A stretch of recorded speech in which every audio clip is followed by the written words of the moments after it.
Lagi ramai fenomena Gen Z malas menikah. Kenapa ya banyak Gen Z yang nggak mau buru-buru menikah? Bahkan ada yang bilang menikah itu bukan prioritas utama lagi. Fenomena Gen Z malas menikah ini bukan sekedar mitos, tapi ada alasan kuat di baliknya. Psikiater Dr. Bianda mengatakan ada beberapa faktor yang bikin Gen Z malas menikah. Kira-kira apa aja ya? Nah, Dr. Bianda ini mengatakan saat ini Gen Z lebih menempatkan pendidikan, karir, dan kesehatan mental sebagai prioritas awal. Sebenarnya bukan nggak mau nikah dalam arti males nikah ya, tapi bisa jadi lebih ke tanda kedewasaan sekarang gitu loh Kak JJ. Karena kan Gen Z ini kan manusia-manusia yang benar-benar digitalisasi ya. Dia tuh tumbuhnya tuh di dunia yang serba cepat. Terus memang mereka tuh kompetitif banget gitu. Terus mereka lebih banyak ngelihat contoh pernikahan yang emang ya bahagia, yang sehat, tapi juga mereka juga ngelihat yang rapuh juga gitu.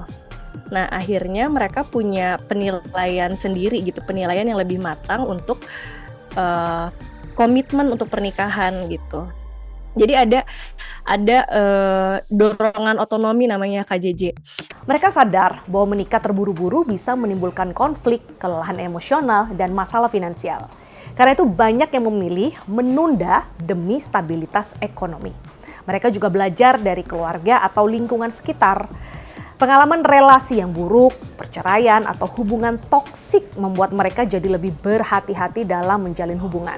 Nah, Gen Z ini tuh menimbang-nimbang nih dari kualitas relasinya seperti apa, kesiapan mereka seperti apa, dan mereka itu berani buat bilang saya belum siap gitu, tanpa ngerasa bersalah. Jadi kalau mungkin beberapa orang atau generasi sebelumnya agak tersinggung atau agak nggak nyaman kalau dibilang kan kok belum nikah sih, kapan nikah? Rencana sama siapa. Nah yang hal-hal seperti itu bikin sensitif. Nah tapi karena Gen Z itu tadi generasinya udah beda, mereka udah banyak pandangan, mereka juga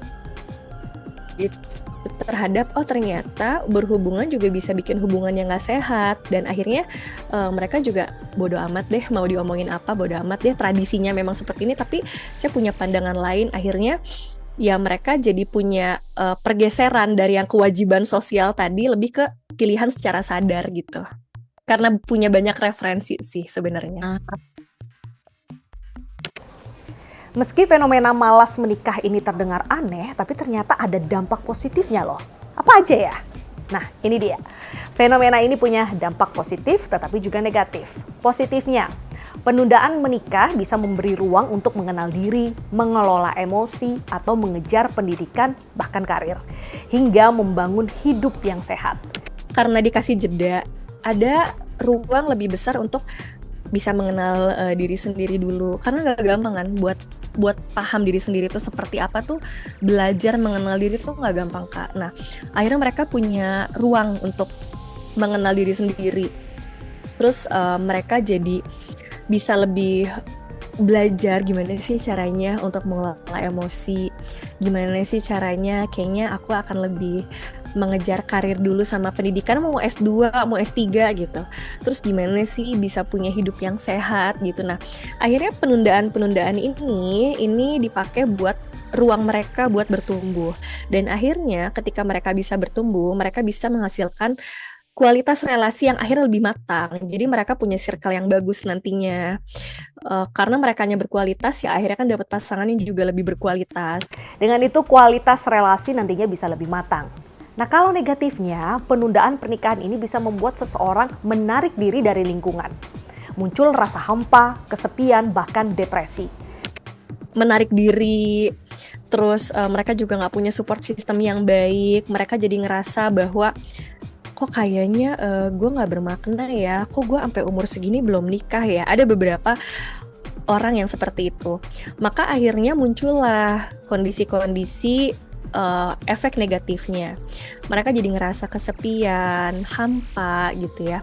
Bahkan jadi sampai depresi ada karena merasa terisolasi gitu. Jadi sebenarnya kuncinya sih bukan ke status menikah atau enggaknya, tapi ke sebenarnya kalau mereka nggak punya status itu, gimana keberadaan relasi mereka itu?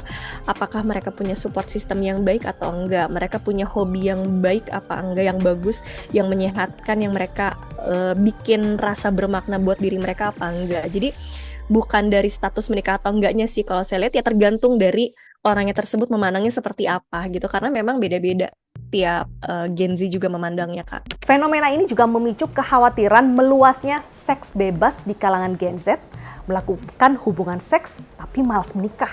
Solusinya sih sebenarnya bukan keburu-buru menikahnya, tapi memang literasi kesehatan reproduksinya nih seperti apa, terus pemahaman konsennya, walaupun misalnya mereka setuju tapi tetap itu tidak diperbolehkan dari segi agama, adat, budaya setempat. Terus dari segi walaupun pasangannya nanti bilang ini wujud sayang. Nah, hal-hal seperti itu yang harus diedukasi ke anak-anak muda zaman sekarang, karena bukan berarti melakukan seks itu tanda sayang, justru tidak gitu. Justru pasangan itu yang menyayangi kita, menyayangi perempuan, itu justru akan menjaga. Nah, hal itu yang harus dikuatkan, nilai-nilai itu.